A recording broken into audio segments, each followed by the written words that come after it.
thank you very much. Thank you. Thank you, Pam, very much. What a job you're doing. And it's a true honor to be with you today. This is a storied hall, if there ever was one. And based on the crowd, I think we broke the all-time record. But as we begin a proud new chapter in the chronicles of American justice, this really is something. We're turning the page on 4 long years of corruption, weaponization, and surrender to violent criminals, and we're restoring fair, equal, and impartial justice under the constitutional rule of law. And you're the people that are doing it. Very, very proud of all of you. Under the Trump administration, the DOJ and the FBI will once again become the premier crime-fighting agencies on the face of the earth. People ask me, what am I going to do about law enforcement all the time? The fake news back there, they're asking me that all the time. What am I going to do?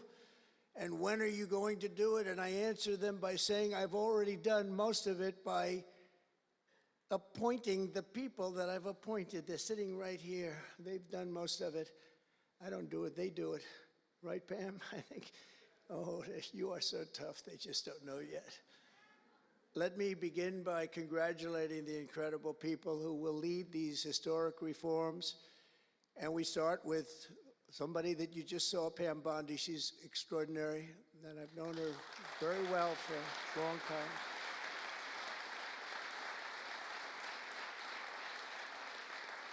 I watched her for a long time in Florida, for years in Florida, and highly experienced. She seems so young, but she's highly experienced, that I can tell you. She was a phenomenal Attorney General in Florida, and she's going to do a really amazing job. Also, our new director of the FBI, Kash Patel. Kash, right.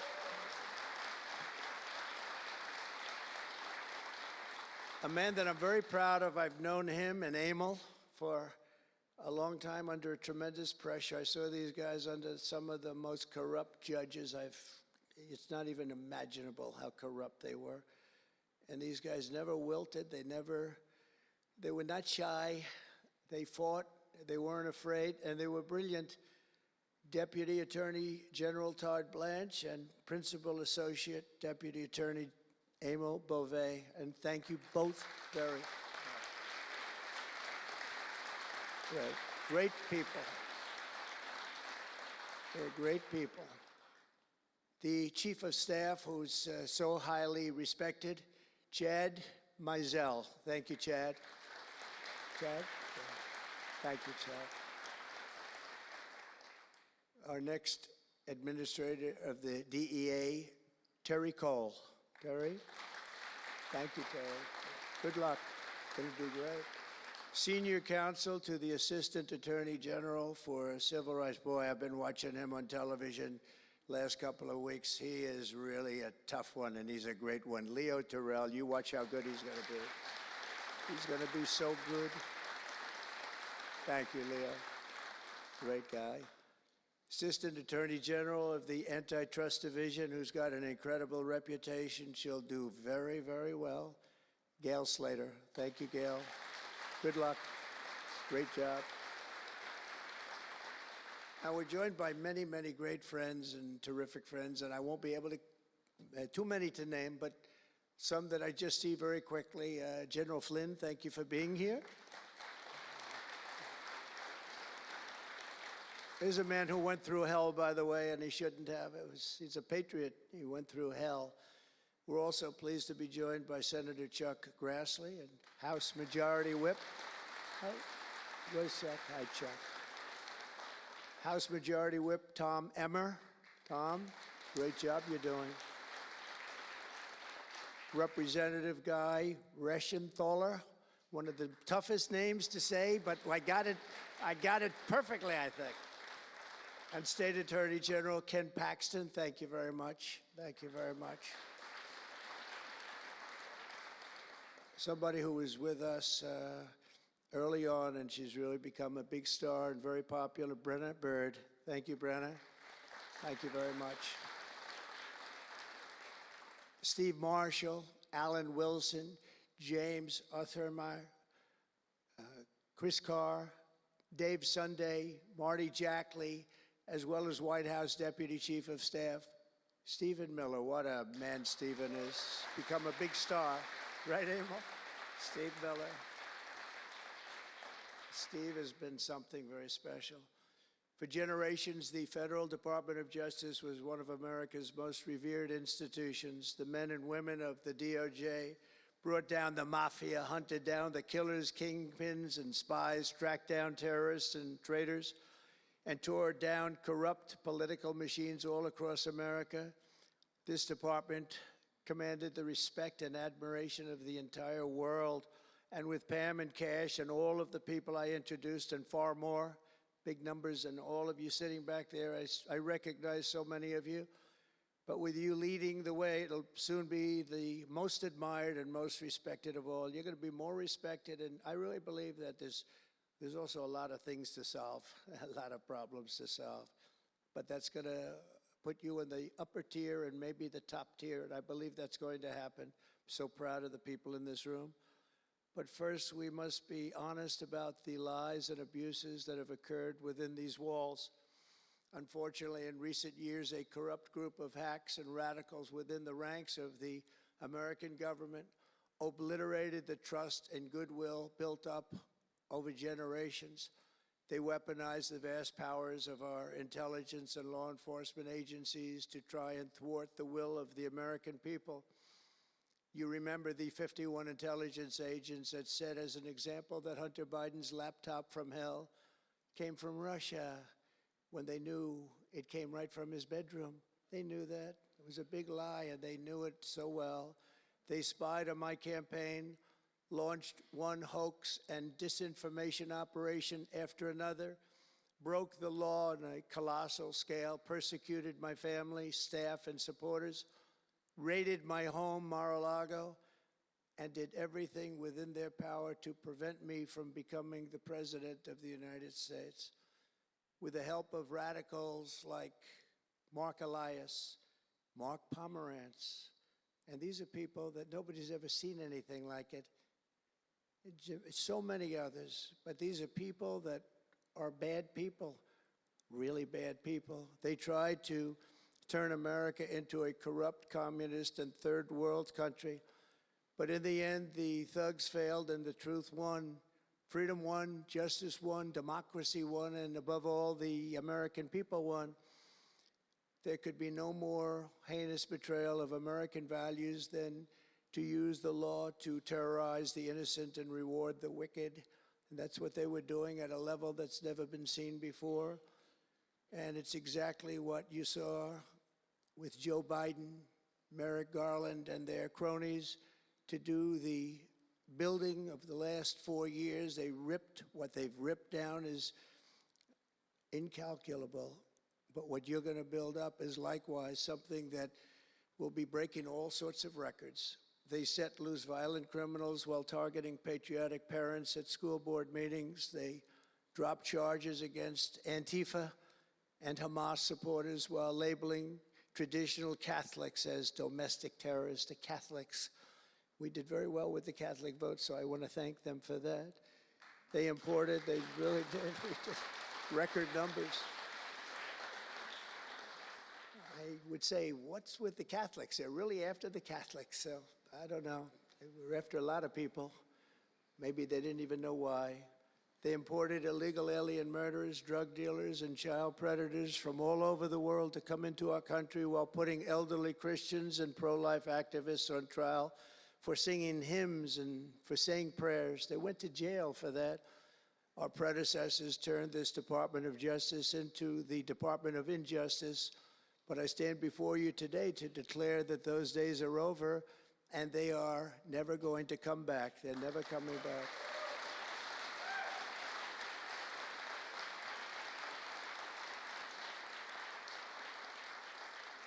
So now, as the chief law enforcement officer in our country, I will insist upon and demand full and complete accountability for the wrongs and abuses that have occurred.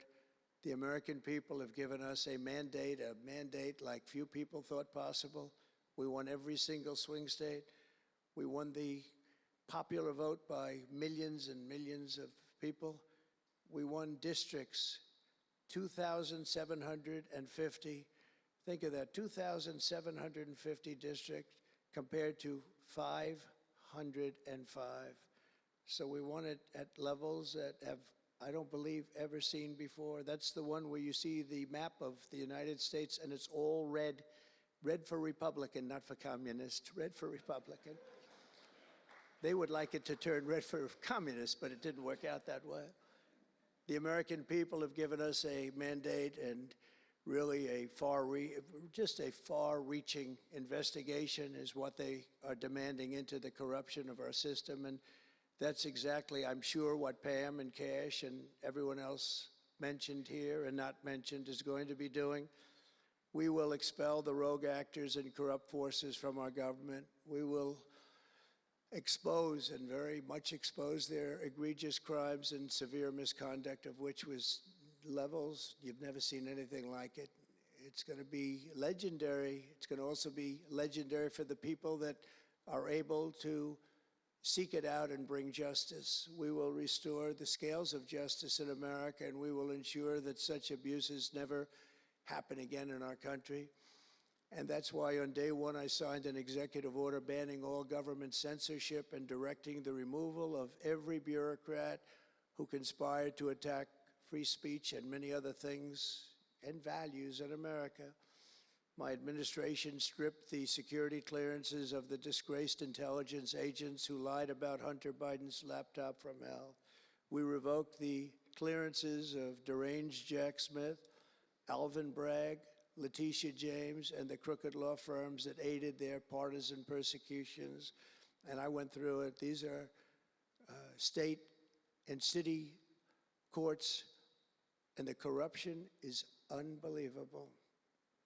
We also terminated the clearances of the Biden crime family and Joe Biden himself. He didn't deserve it.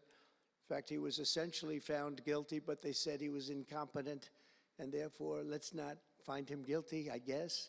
Nobody knows what that ruling was, but I didn't want any part of it. I think I would have rather been found guilty than what they found with him.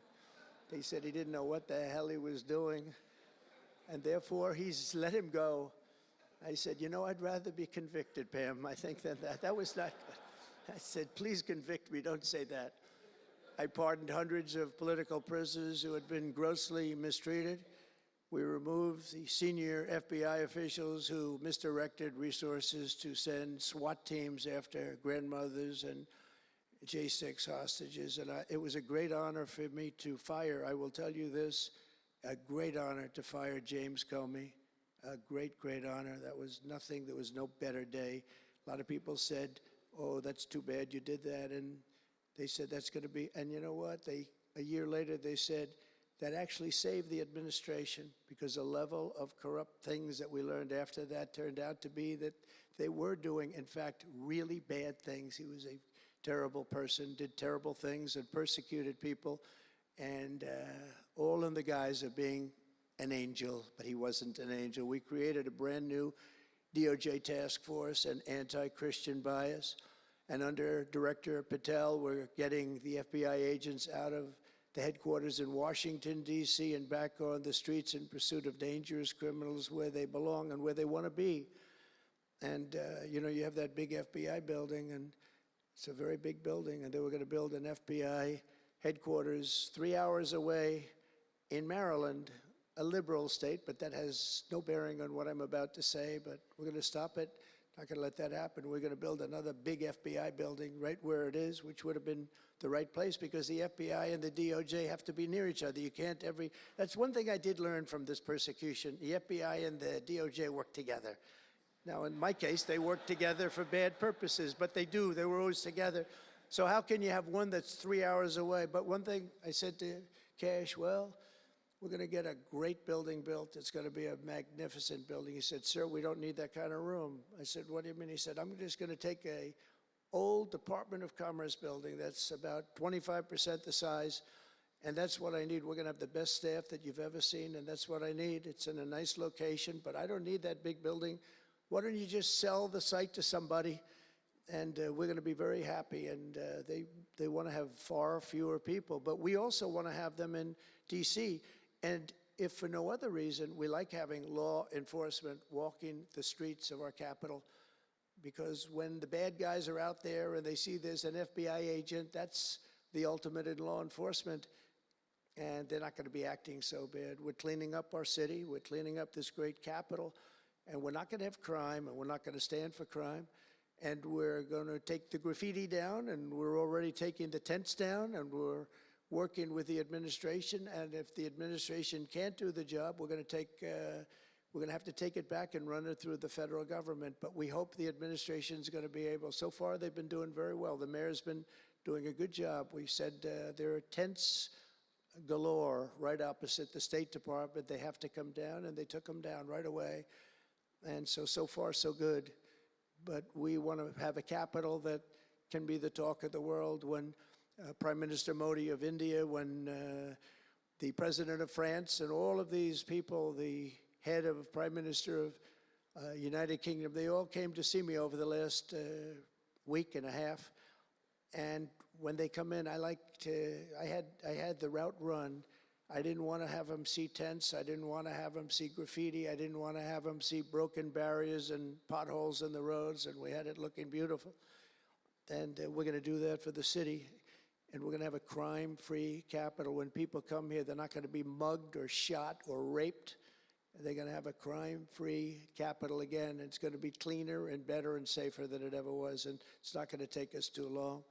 There's a new phenomena that is taking place where these violent, vicious lawyers that we have all over, they play the ref. You know what playing the ref is? Like the great Bobby Knight basketball coach. He'd scream and scream at the ref. He'd scream. I watched it. By the way, I love Bobby Knight because he endorsed me. And having Bobby Knight's endorsement in Indiana was an extremely good thing. A friend of mine said I was running in Indiana at the time. This was early on, 2016. And I was doing great. But a friend came up and said, "Do you know Bobby Knight?" I said, "No, I don't, but I hear he was a tough cookie." He said, not only tough, he was beyond tough, but he's the most popular guy you can imagine. It turned out he wanted to endorse me. He called me about 2 years before. He said, "Sir, I'd like to endorse you." I said, "Is this really Bobby Knight?" He said, "It's me." I could tell it was Bobby Knight. He had been known for throwing the chair across the court and slapping a player. Can't do things like that, right? And the man that came in fired him. He was a new administrator for the college. That guy didn't last very long. They were like 14-0, and they fired Coach Knight.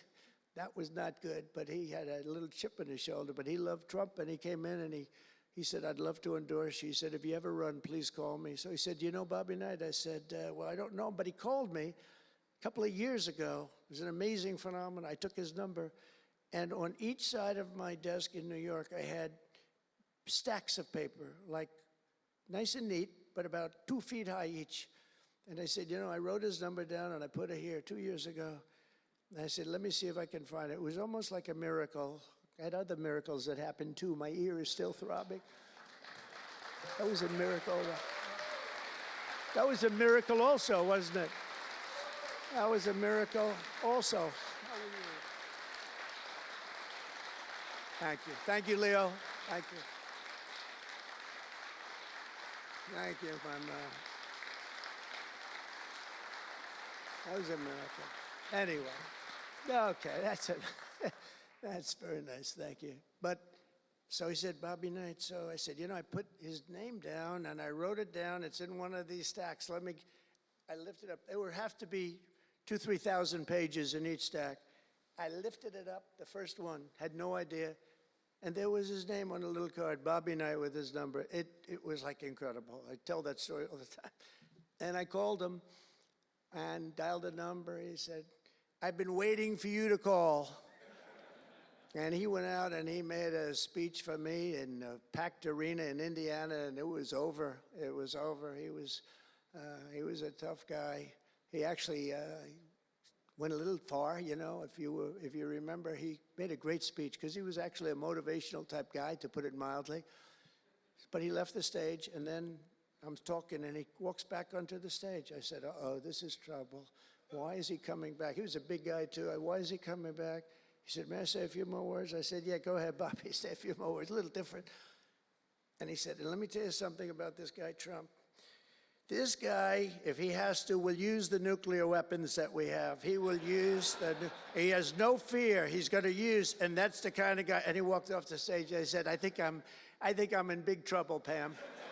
That was not good, but it worked out okay. In the meantime, we won the state in a landslide, and it was great. And it was just an amazing period of time. But this is the most amazing period of time. I think this is more amazing. What's taken place has been more amazing. I think it's more consequential. And if we do the job, you know, one of the big media outlets said what we did was the most consequential election in the last 129 years. Well, if we do the job that we're all capable of doing, I think it's going to prove to be that and then some. And that's what we want to do. We have a real big shot at making this country so great.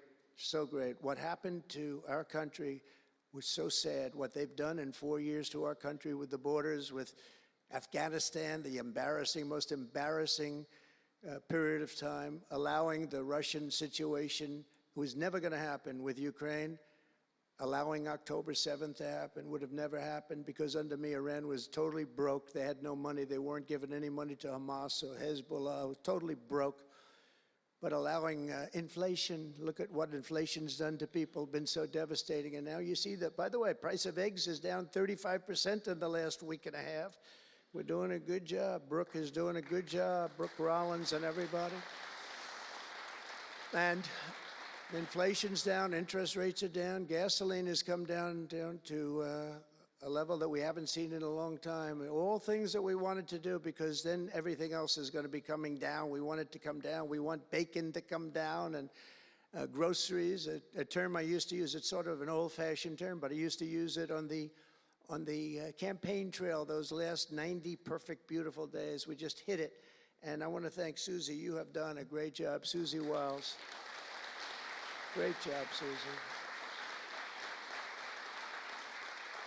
A big magazine just named her the most powerful woman in the world, and that's okay with me. She is the most powerful woman. You think about it, John, right? The most powerful woman in the world, but she's great.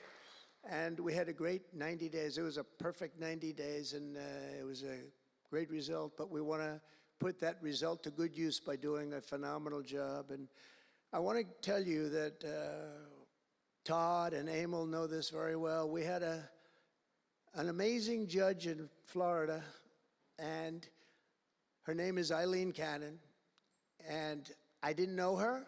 I still don't know her. I don't believe I ever spoke to her, even during the trial, but I did appoint her, federal judge, and these fake lawyers, these horrible human beings, were hitting her so hard, public relations-wise. They were playing the ref.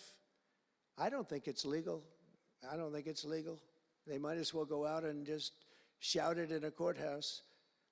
They were saying she was slow, she wasn't smart, she was totally biased, she loved Trump. I didn't know her, other than I saw her the couple of days that I was in court, and I thought her decorum was amazing. Anything bad they could say, though, they were saying about her, it was whatever they could say bad about a human being, all made up. Because actually she was brilliant, she moved quickly. She was the absolute model of what a judge should be. And she was strong and tough. And how do you get them to stop if you're a judge? How do you get them to stop with the playing the ref? Bobby Knight would play the ref. That's why I brought up the Bobby Knight story. He would play the ref. He'd scream at the ref. He'd scream so hard. Oh, boy, it was terrible, actually. And the people would come up, his assistant coaches would come up to players. Coach, don't do that. Don't do it. He said he's not going to change his tune, coach. He called it. He's not changing. I don't care. And he's screaming. That's when he threw the chair. He starts going crazy. And he said, no, he's not going to change this time, but he's going to change for the next play. And sure as hell he did. You know, Bobby, by the way, had the last undefeated team in basketball. And relatively speaking, you know, he had a team. He always had a team. He never had that. Well, he had a couple of great players, obviously, some top NBA players, but very few relatively. He had a team, but he won the national championship 3 times, but he had the last undefeated team in basketball. And he would play the ref, and he would scream at him. He knew exactly what he was doing. They're doing the same thing. He said, no, he's not going to change now, but he's going to change for the next one. That's what he wanted to do. He wanted to scare the hell. They wanted to scare the hell out of the judges, and they do it. And how do you stop it if you're a judge? Because you want to go home, you have a family, you have children, and the New York Times will write whatever these people say, and the Washington Post, and the Wall Street Journal, and MSDNC, and the fake news CNN, and ABC, CBS, and NBC, and they'll write whatever they say. And what do you do to get rid of it? You convict Trump. All you have to do is be really tough on him and ultimately convict him, and they leave you alone. It's totally illegal what they do. I just hope you can all watch for it, but it's totally illegal. And it was so unfair what they were doing to her, but they do it all the time with judges. But in her case, she was very courageous, and it only made her angry. Wouldn't you say? It just made her angry. She didn't like it. A lot of them say, oh, please don't say that about me. My family, what's my husband going to say? What's my wife going to say, or my kids? Please don't say that. And it had absolutely no impact on her. And the case against me, which was a case, I will not use a bad word. I promised my wife I would never use a bad word, so just a little bad. The case against me was bullshit. And she correctly dismissed it. She correctly, look at Emil, he's looking, he said, that's interesting. But these two guys were warriors. You got a warrior here. You got two warriors, I can tell you that. You got a whole bunch of them. But, and they wouldn't quit. They wouldn't take no for an answer. They just wouldn't quit. These two people right up here, and some others that are involved with it indirectly. And what the lawyers do is they're doing it to the Supreme Court justices, hoping that they'll be overcome by the horrible things they say about them. They say things about Supreme Court justices and judges that are just horrible. They're playing the ref. Remember the way they treated Justice Thomas and Justice Alito and Justice Kavanaugh, Justice Gorsuch. Chief Justice Roberts get treated unbelievably badly, and they're hoping that they can sway them to go along because, again, what do? They're humans. You know, like it would be wonderful if everybody was just a perfect computer machine, but they're not. They're humans, and they don't want to be accused of many, many things, including gross incompetence. They don't like it, and they don't want it. There's not much they can do about it. You know, they're in a position they can't really fight back really very well. And so what they do is sometimes they get weak. I would say a majority, maybe, of the times. That's why I'm so impressed with Judge Cannon in Florida, how strong she was, how she held up. It actually made her more resolute than anything I've seen. I mean, it was amazing because they were hitting her so hard. It was so sad to watch this. But it's sad what they do to other judges. It's very sad what they do to the Supreme Court. And a lot of the judges that I had, if you look at them, they take tremendous abuse in the New York Times and the Washington Post, all of the different networks. They take such abuse. And honestly, very simply, they're afraid of bad publicity. They don't want bad publicity. And it's truly interference, in my opinion, and it should be illegal, and it probably is illegal in some form. There's no difference than speaking to a judge or shouting to a judge or doing whatever you have to do in a courthouse. They're doing it behind the back. They're usually doing it anonymously. They're saying anonymously, off the record, the judge is no good, but everybody knows where it's coming from. And it's totally coordinated. It's a campaign, and it's by the same scum that you have been dealing with for years, like guys like Andrew Weissman, deranged Jack Smith. There's a guy named Norm Eisen. I don't even know what he looks like. His name is Norm Eisen of Crew. He's been after me for 9 years. Now, Crew is a charitable organization. And the reason I'm saying this, Todd, is I'm only going to get one chance to say this. But these are bad people. I don't know who he is. I don't know what he looks like. But everything I read is Norm Eisen of Crew. And Crew is a charitable organization. And that's a political thing. His sole life is to get Donald Trump. And he's been vicious and violent. and he's trying, and he probably had pretty good success over the years. But with me, how did he do? I think I'm president. Am I here because I'm president? But we had to take all of that abuse. Even during the trials, we had to take tremendous abuse. Like, you know, these wonderful guys, they're not legitimate people. They're horrible people. They're scum. And you have to know that. And you're going to have these cases where you can't allow yourselves to be deflected. You just can't let it happen. You have such a higher calling. And I believe that CNN and MSDNC, who literally write 97.6% bad about me, are political arms of the Democrat Party. And in my opinion, they're really corrupt and they're illegal. What they do is illegal. It makes no difference how big a victory I had. I can have the biggest victory in history. It makes no difference what kind of a failure the other side has. These people are going to go after me. And I said it during the other night, during the big speech on Tuesday night. I said about Democrats, and I don't like that. I have great respect, by the way, for what Schumer did today. He went out and he said that I'm going to have to vote with the Republicans because it's the right thing to do. I couldn't believe what I heard. But, you know, I think he's going to get some credit for it. I think, let's see what happens tonight with the big vote as it comes. But these networks and these newspapers are really no different than a highly paid political operative. And it has to stop. It has to be illegal. It's influencing judges, and it's really changing law, and it just cannot be legal. I don't believe it's legal. And they do it in total coordination with each other. And everything we do, we're restoring law, restoring order, and restoring public safety in America. That's what we want to do. And we're bringing honor and integrity and accountability back to the highest levels of the FBI, DOJ, and throughout our government. We're bringing our country back faster than anyone ever thought possible. We're working so hard at doing it, and we want fairness in the courts. The courts are a big factor. The elections, which were totally rigged, are a big factor. We have to have honest elections. We have to have borders, and we have to have courts and law that's fair. Well, we're not going to have a country. Crooked Joe Biden got us into a real mess with Russia and everything else he did, frankly, but he didn't know about it, and he, generally speaking, signed it with auto pen, so how would he know? That auto pen is a big deal. I don't know, you know, they're having, who's doing this? So when my people come up, Will and all of the people, Steve, they come up and, sir, this is an executive order. They explain it to me, and, you know, 90% of the time I sign it, 99% of the time I say do it. But they come up and I sign it.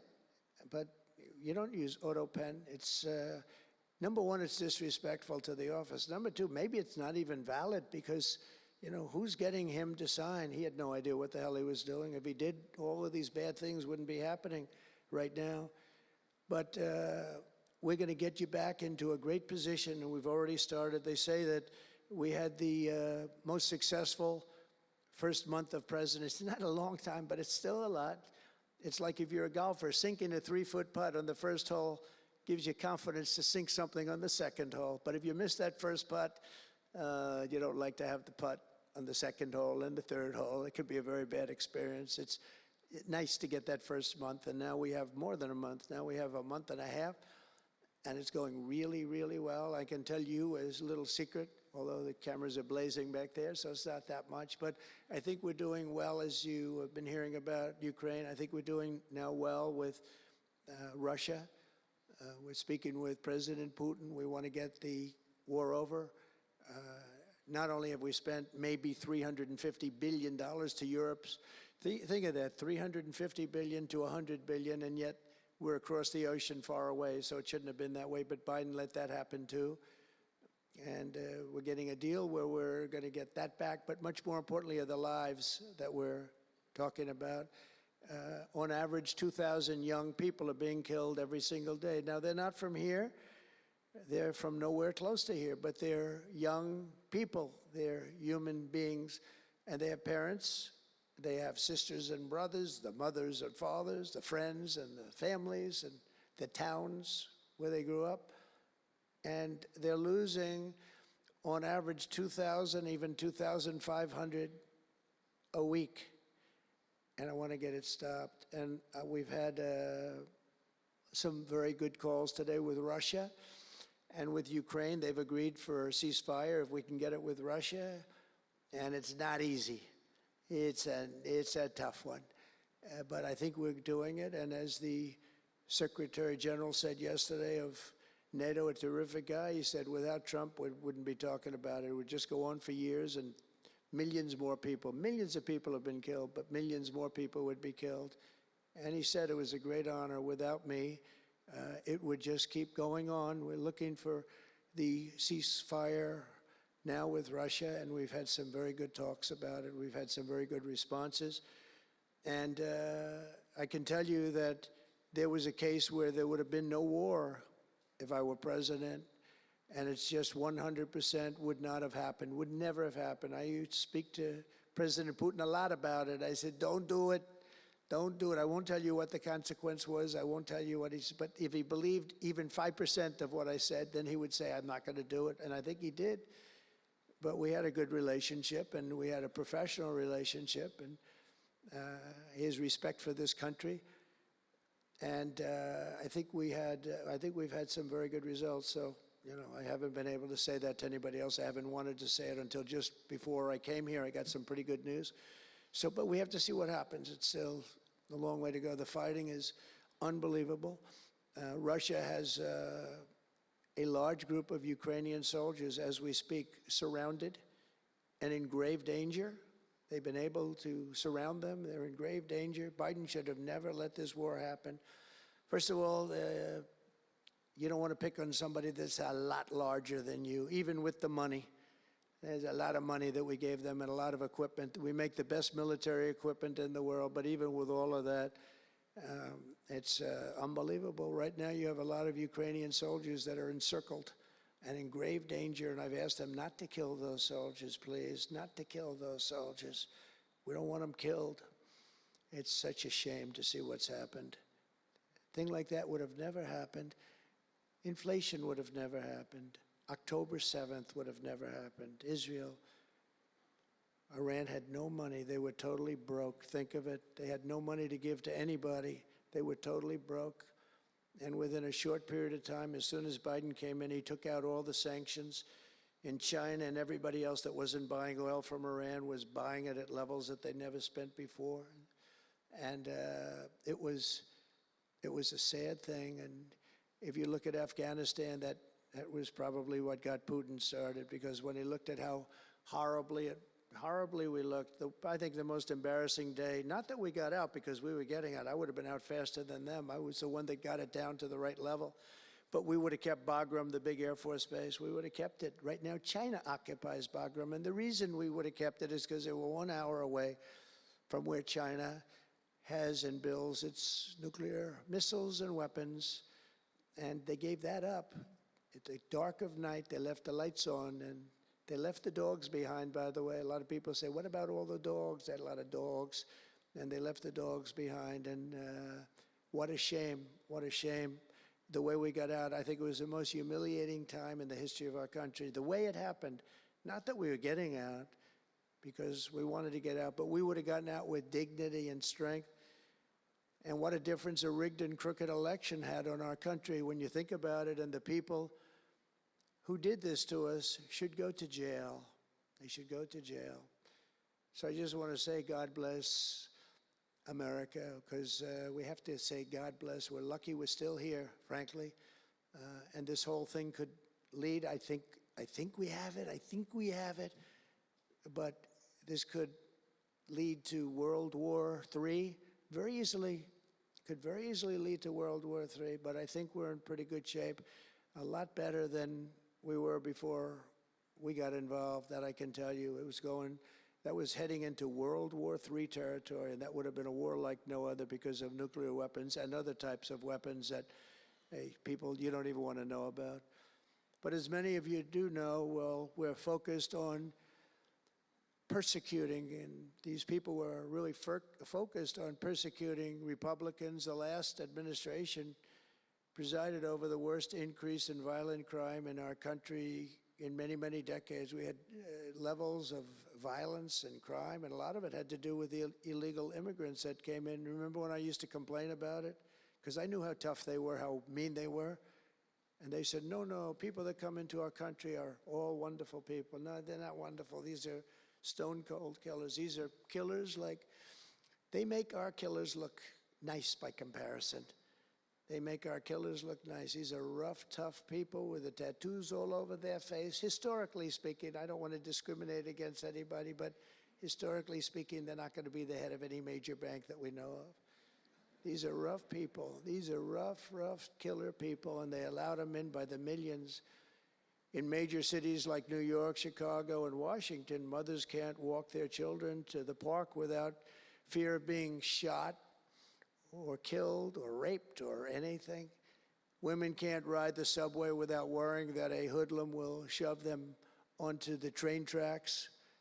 In New York, it's happened twice in the last couple of weeks. They're standing there, a perfect Wall Street gentleman in one case, and another person who was a worker, good worker, electrician, gets pushed into a train going 45 miles an hour just prior to the train, not stopping, going to go through that. So I know the stations very well. I used to take the subway. I used to feel safe. When I was young, I'd go to my parents would drop me off at the subway. I'd take the subway to my school. Can you believe it? Today, they wouldn't be doing that. And we want to get a country back maybe where you can do that again, Pam. But it's so sad to see what's taking place. Under the Biden regime, average monthly homicides increased by 14%. Property crime rose tremendously. Violent crime went up at least 37% that they know of. Rape soared by 42%. Car theft rose by 48%. And robberies surged to 63 to 100%. They don't even know what the number is. And I have no higher mission as President of the United States than to end this killing and stop this law-breaking and to making America safe again. And that's what you're all about in this room. We want to protect Americans, and we protect everybody that's in our country, American or not American. We want to have a safe and proud country. We're joined today by dozens of police officers, sheriffs and sheriff's deputies from all across the country. My message to these law enforcement heroes is simple. With me in the White House, you once again have a president who will always have your back, will always have your back.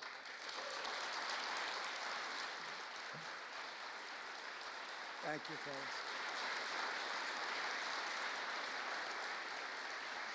Thank you. That's a lot of good-looking people. I will tell you, I feel safe. I'm glad you're in the room. I feel even safer. It's a lot of great people. On day one, I signed an executive order directing Attorney General to ensure that anyone who murders a police officer immediately, with as fast a trial as we can have, gets the death penalty.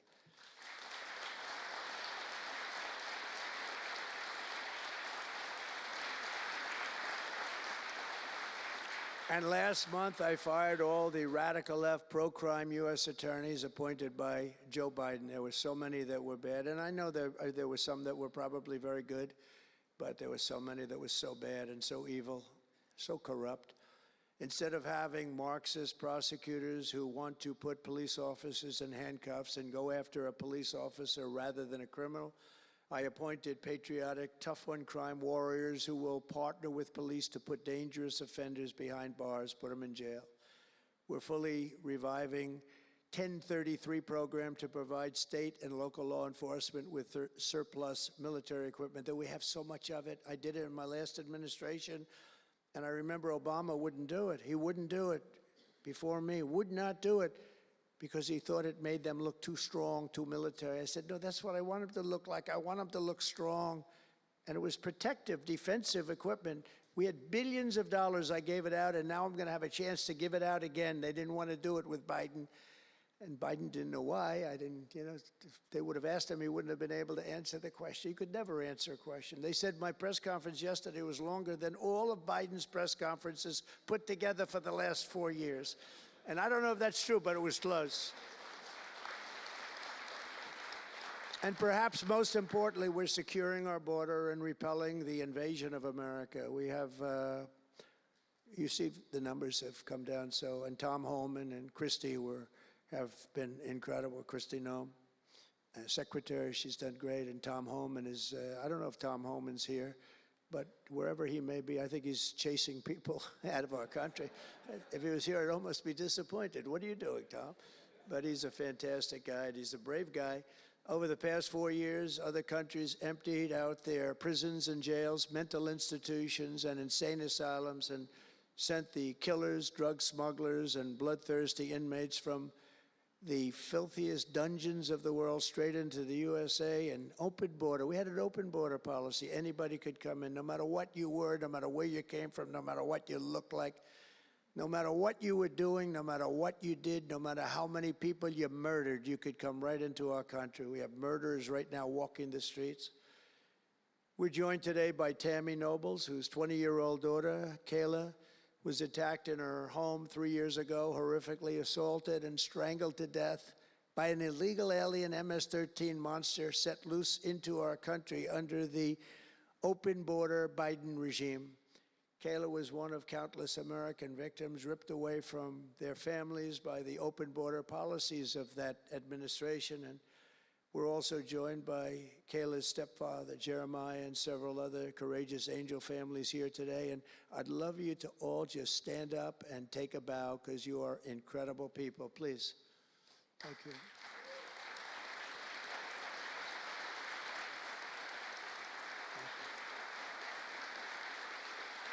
Thank you.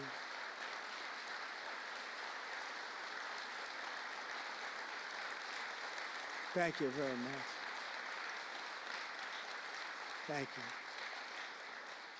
But I want you to know that we are working every day to expel these savages from our country and ensure that what happened to your loved ones will never happen again. So their legacy is going to be a great one. Thank you all very much. Appreciate it. On day one of my administration, I declared a national emergency on our southern border. In our first full month in office, we achieved the lowest level of illegal border crossings ever recorded, okay? Even lower than 4 years ago. For years, Democrats and the media kept saying that we needed new legislation. We had to have new legislation. We needed it immediately, and I never had legislation. I had the best border in the history of our country for almost 4 years. And by the time I got out, we had the lowest numbers ever. My favorite chart of all time was brought down that day. And on that chart said we had the lowest numbers ever. But it turned out that we really didn't need new legislation. All you needed was a new president.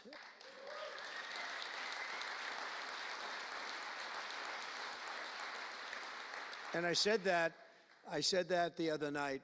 That's all you needed was a new president saying, close the borders, because the Border Patrol is unbelievable, ICE is unbelievable, and all of our law enforcement is just incredible. All of you guys are amazing, and the people of our country respect you and they love you, and a lot of times you don't hear that because you have to listen to the fake news back there, but they have great respect for you. So I just want you to know that. And you know, that includes our fire departments too. They don't get spoken about enough. You know, they go into some of the areas I read where they're shooting them off ladders. Can you believe it? They go up to put out a fire, Leo, and they go and they shoot them off a ladder. It's just unbelievable. These firemen and women are incredible. So I want to put them in the same category because they're just incredible. I also like that the fact they voted for me like at 94%. So I have to mention them. I have no choice, right? But the truth is they're phenomenal people. The law enforcement, fire, everybody, they're phenomenal. Basically first responders, because that's what they are. They're first responders. And we're ending the migrant occupation of America. And what we're doing now is we're liberating our cities and our suburbs and our towns. And you see a big difference. I'm getting calls all the time from even leaders of other countries saying, sir, the whole world feels liberated now. It feels like there's a light over America, but there's a light over the whole world. I hear that so much. It's so nice to hear, too. And I feel it. I mean, I feel it. I look at it. I see the polls. I don't know if the polls are right, but they're certainly very good. I'll take them right now.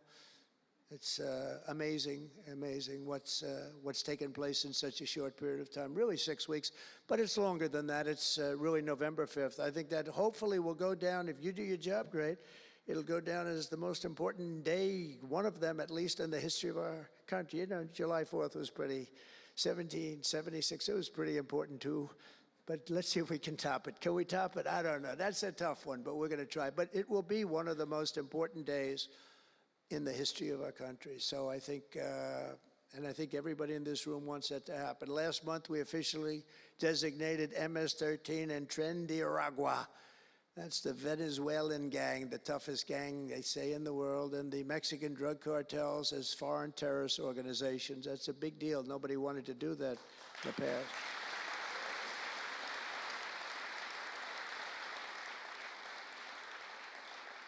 And by the way, we've caught hundreds of them, the Venezuelan gang, which is as bad as it gets. And you'll be reading a lot of stories tomorrow about what we've done with them.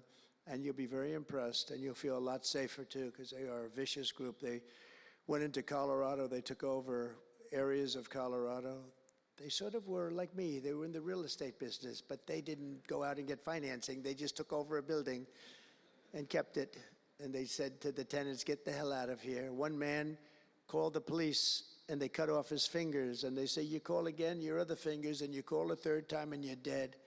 These are tough people and bad people, and we're getting them out of our country. And some are so bad, we don't want to get them out. We have to put them in jail because we don't want to even take a chance that they can come back. Thanks to our efforts, Mexico recently handed over 29 of the biggest cartel leaders, including the depraved kingpin charged with the 1985 murder of DE agent Kiki Camarena. And that was a big deal, if you know. They've been looking for this person for years, many years, and we got him. This evil killer will be now prosecuted to the fullest extent of the law. And we know that, well, let's put it this way, I have to be nice. It's a very strong case. We're stopping the criminals pouring across our borders at record levels, and we're also stopping the massive quantities of deadly drugs. In 2023 alone, drug overdoses killed more Americans in 12 months than they did during the entire decade between 1980 and 1990, so 10 times more, but it's much higher than that. More Americans died from fentanyl last year than died in the Korean War, or the Iraq War, the Afghanistan War, all of them combined. That's why I've placed large tariffs on Mexico, Canada, and China, and they will remain in place until these deadly poisons stop pouring into our country. And I will tell you, as soon as I put on the tariffs on Mexico, Canada, and China, unbelievable results have been seen in the last few weeks. Unbelievable results. They weren't happy about it. You probably read they weren't happy, but they are working like hell to end it. They weren't working very hard before I did that. With us today is a brave mother and advocate, Ann Fundner, who lost her beautiful 15-year-old son, Weston, to fentanyl. And Ann, if you would, I'd like to ask you to come up and say a few words, please. Thank you.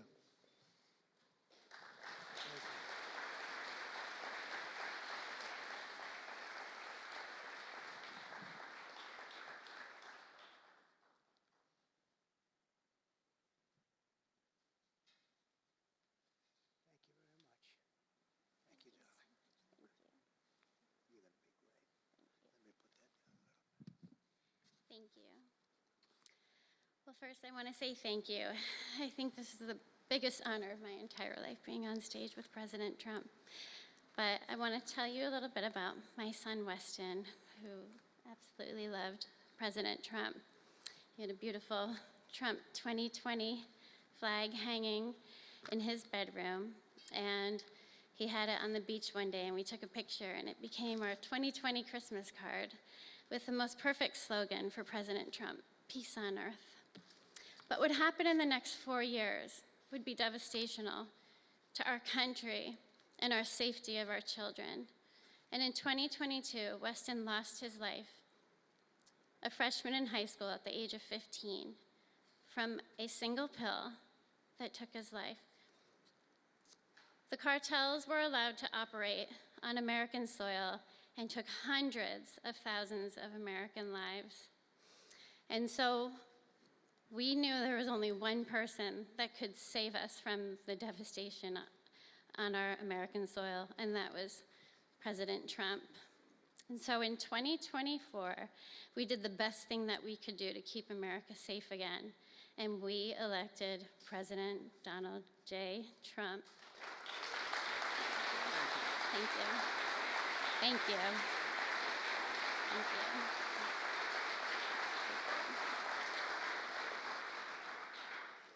Thank you. Thank you. And he's done everything that he has promised. We have a 98% decrease in border crossings.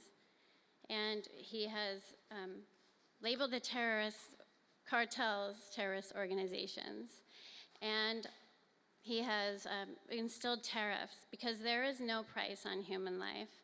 And so I feel like I can speak for the entire fentanyl fighting community when I say thank you to President Trump, and thank you to Pam Bondi and everyone out here who is fighting this fight. God bless you. God bless you, President Trump. And God bless America.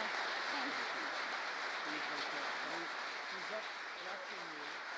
He's up there watching you. And he's so proud of Mom.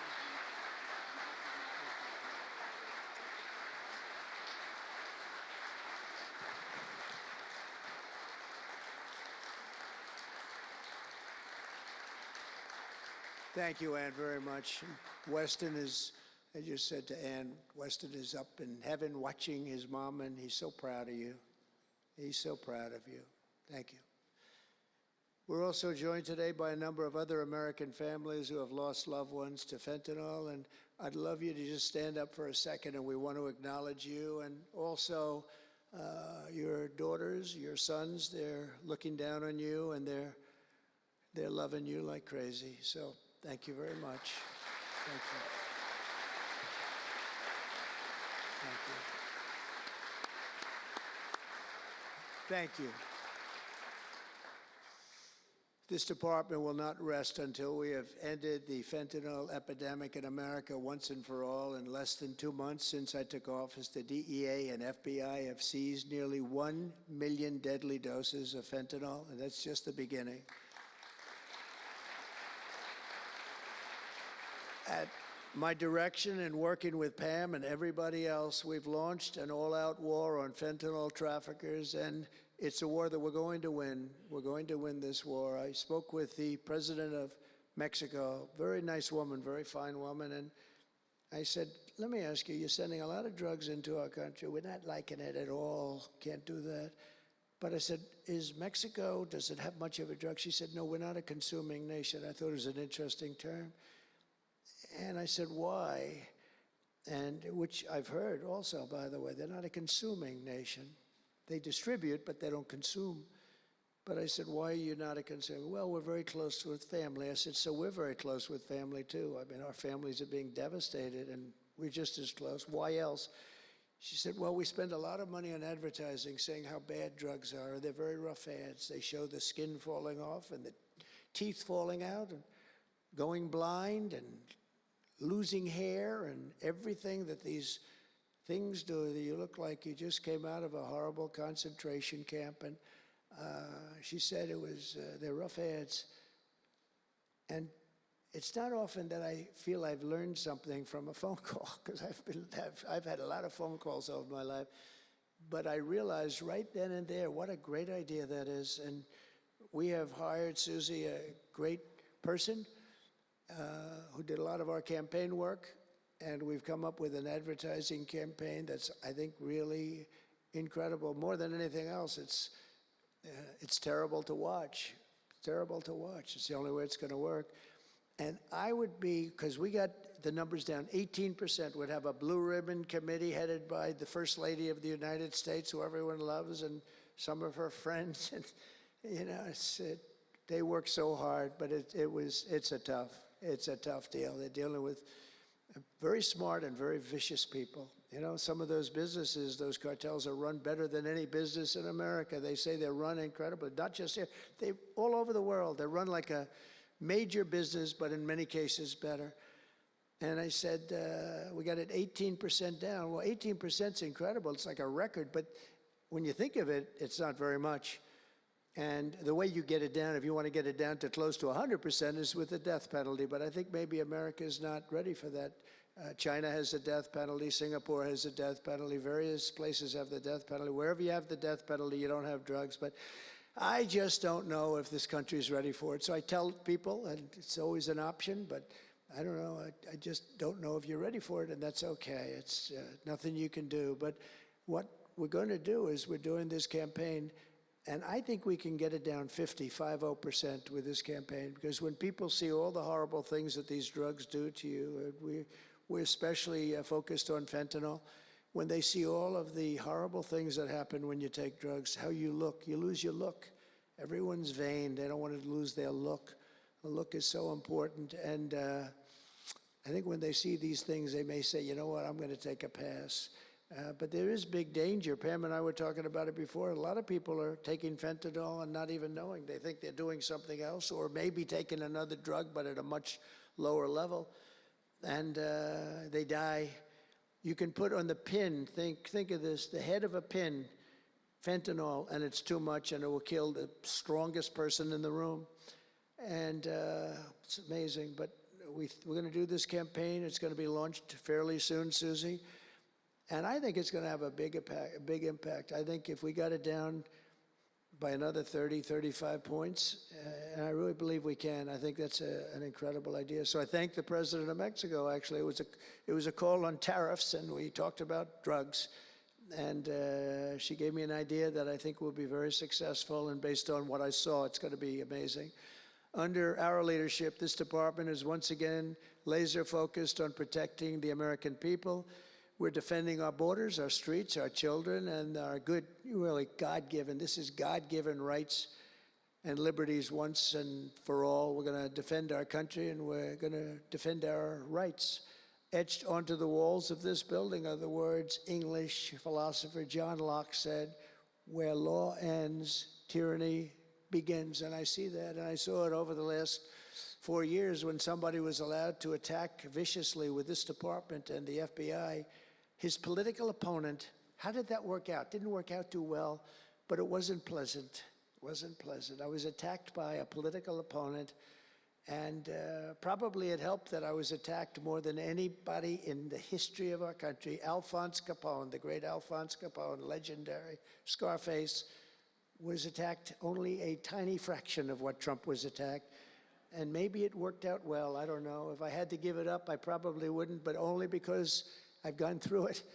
But I wonder what the difference would be. Maybe they helped get me elected by those margins, the big mandate that we received. But you can't go after your political opponent. Nobody's ever seen anything like it, actually. And hopefully they won't see anything like it. But now, with the return of law and order, the entire world is witnessing the triumph of American justice and American freedom. That's why we're here today, gathered with people that have love for our country. In the coming years, we will revive the storied legacy of this department, and it's happening right now. You can feel it. And rekindle the spirit of the great lawmen and legal lions of the past, Americans like Wyatt Earp, Elliot Ness, Frank Hammer, Rudy Giuliani. Rudy Giuliani had to suffer greatly, greatly. He's the greatest mayor in the history of our country. He had to suffer greatly.